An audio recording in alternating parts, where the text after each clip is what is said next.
Happy Sunday, my friends. Welcome back to another Family Sunday art activity. Today we are going to be making some line robots. My name is Sam and I'll be taking you through this activity today. Before we get started, we are going to need to gather a few supplies. So if you happen to have some cardboard scraps, either in the creative kits that we provided or at home, go and rubbish through your recycling bin. You're just going to need a few different shapes and sizes of cardboard. If you happen to have a sponge at home, you can also use a sponge or something like this. This is a sponge brush. That would also work.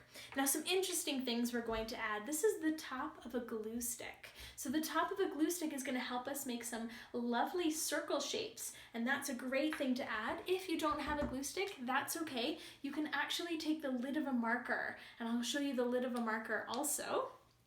If you happen to have a paintbrush handy, that works really well too, but remember, we're only going to use our paintbrush for final details. Most of the printing is going to be using these interesting things that we've gathered from around our house. You're also going to need the white paint that was provided in the kit. We're using tempera paint, but if you have a different kind of white paint at home, that's okay too. And if you don't have white paint, any light color is perfectly fine. You also will need a paint tray and some dark colors of paper. Now, it can be any kind of paper that will hold paint so long as it's not tissue paper. It can be construction paper, it can be colorful paper. You just want to make sure it's darker in color because we're going to be using a light color of paint. So, my artist friends, let's get our fingers ready. Wiggle your fingers if you're an artist and you brought your hands today. Let's rub our hands together also today, warm them up. We're going to clap our hands together one time. We're going to put our hands in our lap and we're going to wait for our instruction. I'm going to turn my camera over to a bird's eye view, and from there we'll go step by step into our activity. Here we go. Starting with all my materials laid out, I'm going to grab my pieces of paper.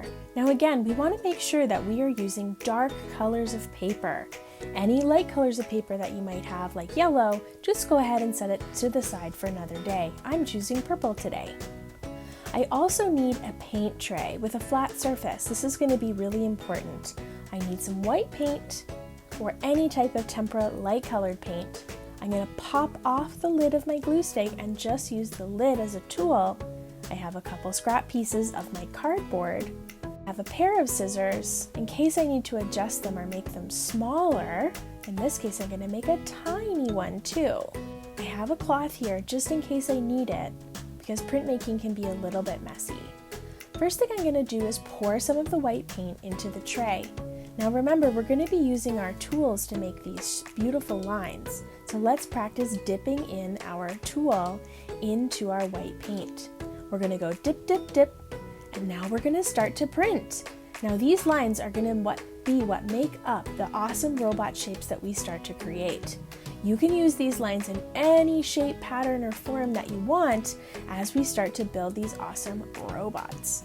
Now, if we're going to use a round shape like the lid of our glue stick, the same method applies. We take the lid, dip, dip, dip into the paint, and we start to print it on our paper. You can swap tools also, change sizes at any time. You can create a huge robot, you can create a small robot, any size robot you'd like. Once the print line is done, you can grab your paintbrush, but try and save your paintbrush only for the end to add small details.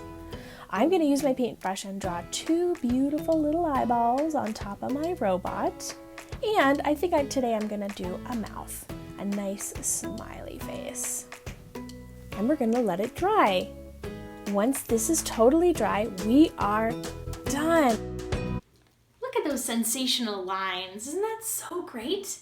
Now, if you wanted to make something a little bit more complicated and a little bit more challenging, you can start to do that too. There are two different ways that I found this to be a little bit more challenging. One is to scale down in size, to practice using very, very controlled and precise small lines so that we can start to make smaller robots. Now, another way that I found to make this a little bit more challenging was to do more than one. Maybe even make a whole family of robots or an army of robots. They could be anything you wanted, all different shapes, all different sizes, maybe something different and unique about each one. I think that would be an amazing thing to have a whole group of robots all together.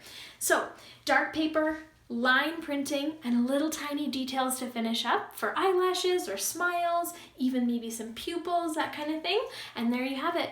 You have amazing line-made robots. Please join us again next week. We will have another video for you.